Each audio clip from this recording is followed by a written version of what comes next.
Since the calculator only has logarithms of base 10, logarithms of base e contained within them, we might wonder how in the world we're going to figure out this problem, the log of 9 in base 3. Well, we certainly know the answer to the problem. It's the exponent applied to 3 that will give 9. 3 to what power gives 9? Well, 3 squared is 9. But let's talk about a technique for using the calculator to evaluate this.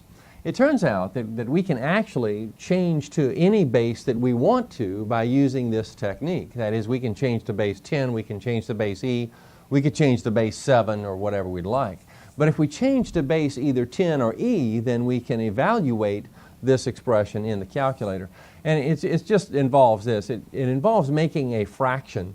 Now, I'm changing to base 10 here, and notice I have log base 10 of 9 in the numerator, and I have log base 10 of 3 in the denominator. And the 9 and the 3 are the numbers that happen to appear up here. Now, we're not going to look right now at why this is the case. We're just going to say, okay, this is the change of base formula. It is a formula for changing the base of logarithms. All right, now, and for evaluation purposes, we would put this into the calculator, log 9, then divided by log 3, and then press enter, and 2 will pop out. Now, another way to make the calculation is natural log of 9 over the natural log of 3. And again, this quotient will end up being 2. Now, if we wanted to change to, let's say, a base of 7, then I could change this to base 7 like this. I could say, okay, log base 7, and now log base 7 of 9 goes in the numerator, log base 7 of 3 goes into the denominator. So we have changed the base of this expression to 7. Now let's go through the calculation with the calculator one more time. If we're evaluating using the calculator log of 5 in base 2, then we can work it one of two ways. If we're using common logarithms, then we would enter log 5 over log 2 and press enter, and we get an answer. If we want to use natural logs, we enter ln 5 over ln 2 and we get the same result. Now I want to emphasize the idea that although these quotients are exactly the same, the numerators are different and the denominators are different, but the quotients are identical. You see, these are the approximate values for numerators and denominators here, and yet the quotients turn out to be 2.32 in both cases, as we would expect. Now, the proper interpretation here is that 2.32 is the exponent on 2 that will give 5. That is, 2 to that power will give 5. Well, we may realize at this point, and we've looked at it from several perspectives, that a lot of our situations, a lot of our properties involving logarithms have as their basis some kind of idea in the exponential world. And we didn't specifically say this, but something like the log of 1 being equal to 0, we know this is true because a to the 0 equals 1. You see, in the exponential world, you take a base and raise to the 0 power and you always get 1. Change that situation into the logarithmic world and we have this, you see, base exponent, 1. All right, so no wonder this works out in the logarithmic world. It has a basis in the exponential world. Now, the next several properties we're going to look at also have a basis in the exponential world. We know that in the world of exponents, if we multiply like bases, we add exponents. When we divide like bases, we subtract exponents. And when we raise powers to powers, we multiply exponents. Well, each of these ideas in the exponential world has kind of an equivalent idea or a related idea in the world of logarithms. Now, they don't appear, though, to be related. It doesn't look like this kind of stuff, but this is the basis for them. 3 properties we're going to look at right here. And right about now, as soon as we look at these, it creates a certain amount of confusion. And a few questions arise. Why do we need to learn this? And what are we doing this for? And I can't see through this and all that kind of stuff. But just realize that just with a little experience here, all of this will become clear. And we'll be able to use these properties very simply once we get a little bit of experience with them. Okay, First of all, the product property. This is the one that's related to the idea that when you multiply like bases, you add exponents. And it's this: the logarithm of a product is equal to the log of one factor plus the log of the other factor. Doesn't seem to be any relation whatsoever to the related exponential form, but remember, we're dealing in the world of exponents. And in the world of exponents, when you have a common base and you're multiplying, you add the exponents. That's an exponent, this is an exponent. That's kind of the basic idea. Now, you're not going to remember it like that. You're going to remember it like this, that when you're taking the logarithm of a product, you can rewrite that as the log of one factor plus the log of the other factor. And we need to also be able to go the other way. There are circumstances where we need to expand and other circumstances where we need to sort of contract this expression. So when we have the sum of two logarithms and the bases are the same, then we can write this as the logarithm of a product, the log of the product of 5 and x. Now notice I'm not writing a logarithmic base here, and I'm doing that because I don't want to add confusion to the situation. But this property works for all bases. It could work for ln, for example. It could work for log base 7, log base 5, whatever, as long as the base is the same in all of these expressions. Okay, the quotient property. The quotient property works like this, that when we are dividing and we have like bases, we subtract exponents. Okay, when we take the logarithm of a quotient, it is the difference of logarithms. It is the log of the numerator minus the log of the denominator. And for the power property, the one way raising power to power, we multiply exponents. Well, it's the idea that we have the log of x to the 5th power. We can write 5 as the coefficient of log x. This is 5 log x. And we can go the other way. That is, if we have 5 log x, this is the log of x to the 5th power. So this is just a two-way street here. Same idea with this. If we have the difference of two logarithms in the same base, then we have the logarithm of a quotient, and it's the quotient of this rascal over that. Okay, now I would love to give an easy proof for these and a nice, good relationship for us to remember this, but there isn't one. I'm going to show you how this comes about, and I'm going to relate this back to the exponential form, but it's not the kind of proof that you would tend to remember very much. But let me show it to you. Let's take this expression and just put it up here. All right, now just follow this little discussion.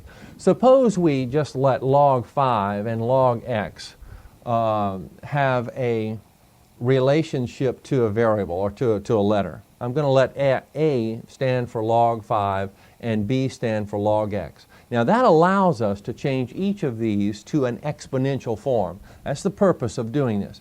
So this is equivalent to, or implies, let's see, now I'm using the common log base of 10. If I use 7, it would work out the same way or whatever, but I'm just using log 5. No base is indicated, so it's understood to be 10. So we have base exponent equals 5. So 10 to the a power is equal to 5.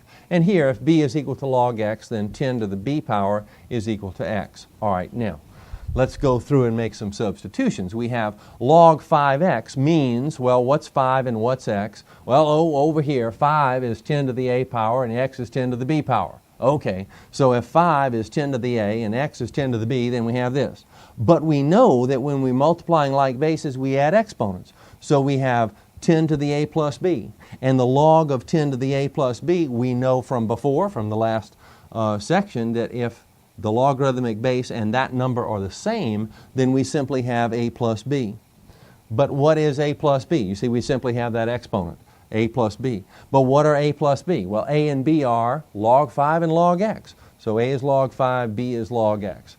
And so log 5x is log 5 plus log x. Now, once again, I'll mention that this kind of looks like smoke and mirrors right now.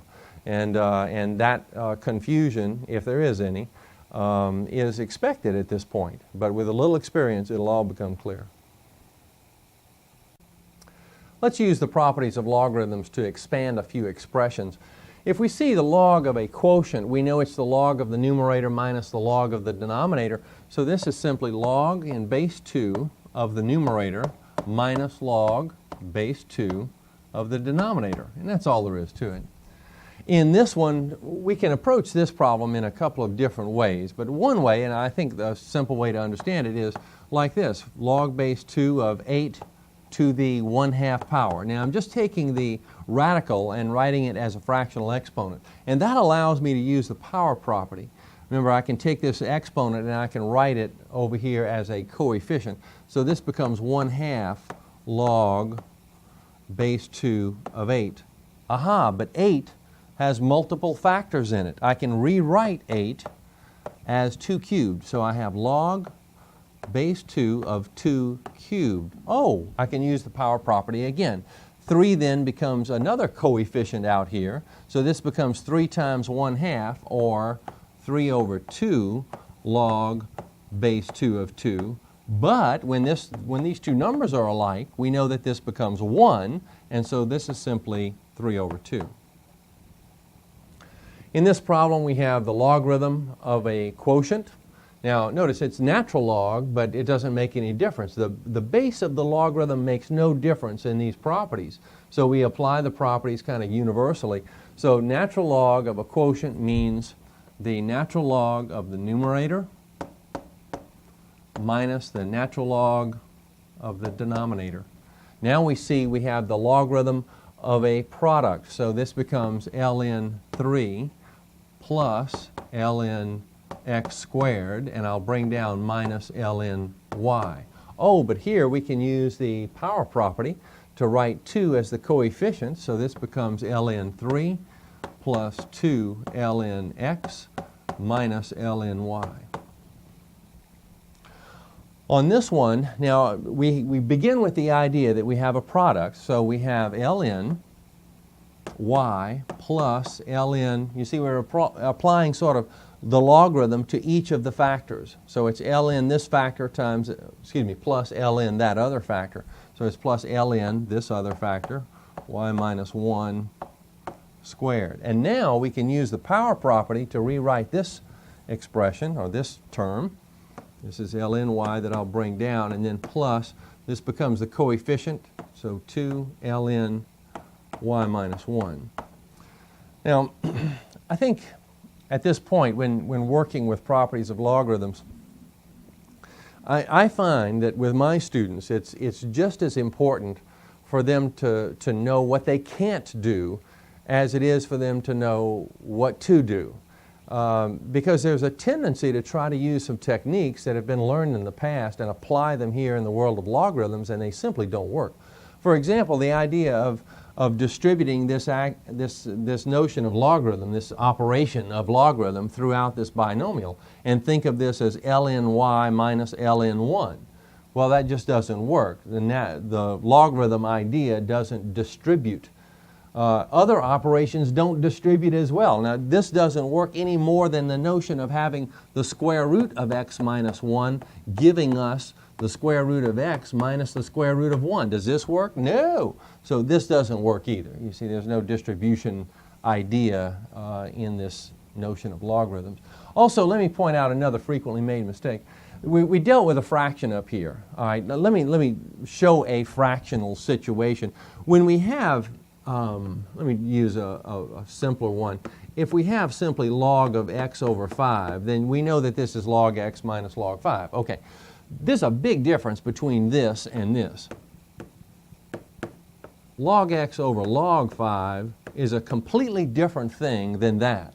And in this situation, we can't cancel these logs. We can't cancel log with log and have x over 5. That just doesn't work out. This is an operation symbol. We can think of it like that. If this were the square root of x over the square root of 5, could you cancel those radicals? Of course not. You see, so be careful with that. And this doesn't illustrate our quotient property. This illustrates the quotient property. It's the logarithm of a single quotient, you see, not the quotient of logarithms like this. It is the logarithm of a single quotient that gives us the difference of two logarithms. All right. Up here, it's valuable when radicals are involved to use the fractional exponent idea. For example, here we can rewrite this as the natural log of a minus 1 to the 1/2 power. And then the 1/2 becomes the coefficient, so we have 1/2 ln a minus 1. And again, we have no distribution idea with natural log through this binomial. Let's apply the same kind of idea with the radical here. We have natural log of a fraction to the 1/2 power.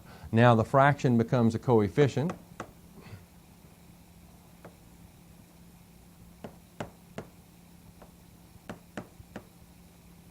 And now we have the log, the natural log of a quotient. And so we have, looks like we're going to have the difference of logarithms. So this becomes 1/2 times. Now, I have to introduce a parenthesis here. This is the purpose of showing this particular problem. You see, here we have 1/2 times a single item, a single term. But once we go through that property of the logarithm of a quotient is the difference of two logarithms, we're going to end up with two terms here. And we want to take half of those two terms. So it's 1/2 introduce parenthesis, you see 1/2 times ln numerator minus ln denominator. And we can go further with this problem. In fact, we can go quite a bit further. Let's come up here and work with it a little bit more. We're not finished expanding here by any stretch. All right, I'm just going to repeat that step. It's 1/2 times ln x squared. By the way, in this situation, if you feel like stopping the tape and trying these problems on your own and then rolling the tape, please do that. The experience is your greatest ally in learning how to do these problems well. All right, at any rate, we have 1/2 times these two items in parentheses. And we can go ahead and multiply that 1/2 times each of these terms. See, the distributive property works here. This is just a real number times two items.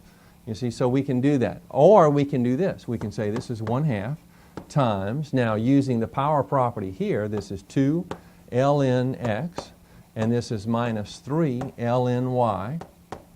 You see, and now we can distribute if we'd like at this point. So we would have 1/2 times the first term minus 1/2 times the second term.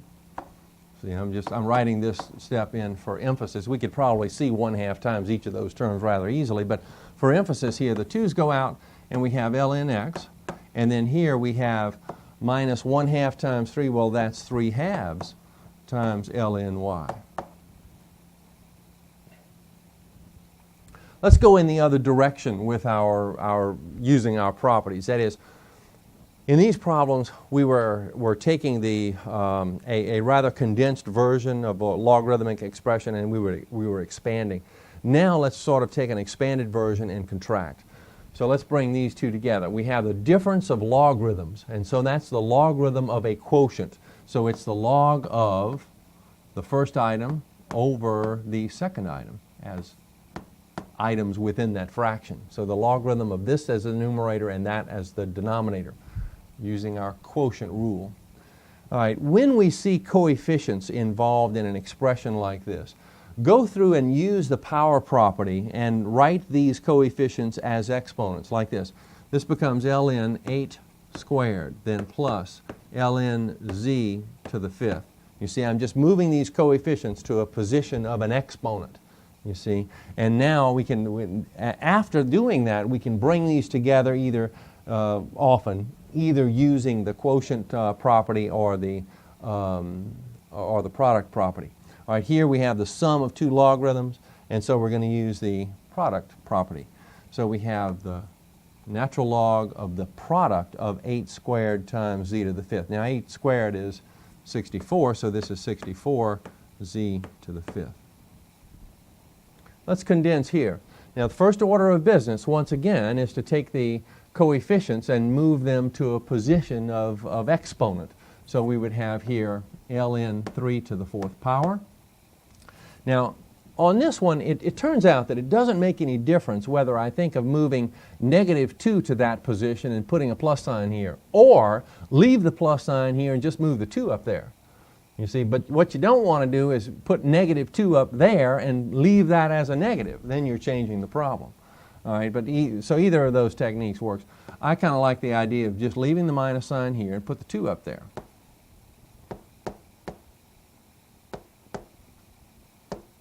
So we'd have this. All right, now we begin to bring things together. There are a couple of ways of handling this situation with a minus sign. Now, I'm going to show you one of them that is real safe. Let me write 3 to the 4th as 81. That'll make things a little easier. All right. I'm going to factor -1 out of these two. And look at what it does for me. I have ln x squared plus ln y. And in parenthesis, I can use the product property to write this as ln x squared y, you see. And now, because I have the difference of two logarithms, that's the logarithm of a quotient, so it's ln 81 over x squared y. Now let me show you a faster way to look at this. It'll turn out that when you're in a form like this, when you're in an expression where all of your coefficients are either plus or minus 1, that you can just take all of the items preceded with a plus sign are going to produce factors that are in the numerator, you see, of a fraction, and all of the items preceded with a minus sign are going to produce factors that are in a denominator of a fraction. So this is preceded with a minus sign, x squared appears in this denominator. Preceded by a minus sign, the y appears in the denominator. So we could very quickly go from this form to this form if we know that technique. In this problem, once again, we're going to take coefficients and clear them to the point of exponent, a traditional point of exponent. This is ln 3 squared, then minus, I'll leave the minus sign here, the 1/2 goes as the exponent over there, so it's ln x squared plus 1 to the 1/2 power. Now, 3 squared is 9. I'm going to burn a step here and simplify just a little bit. And it's important to understand that the 1/2 exponent means that we have a radical. So this is the square root of x squared plus 1. Now we have the difference of logarithms, which implies the logarithm of a quotient. So it's the logarithm of 9 over the square root of x squared plus 1.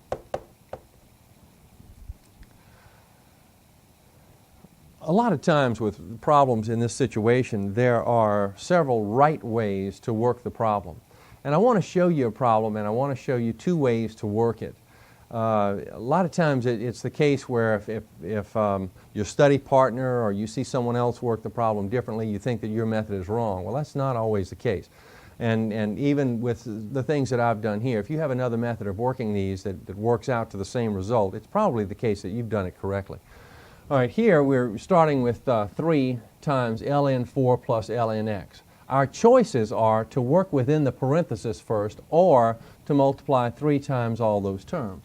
Now, if we work within the parenthesis first, then this would be, let's see, by the product property, ln of the product of 4x. So we have ln 4x. And now the 3 moves to a position of exponent. The danger here is to leave off the parenthesis. Just realize that this 3, when it moves to the exponent idea, it's the exponent on the 4x and not on just the x.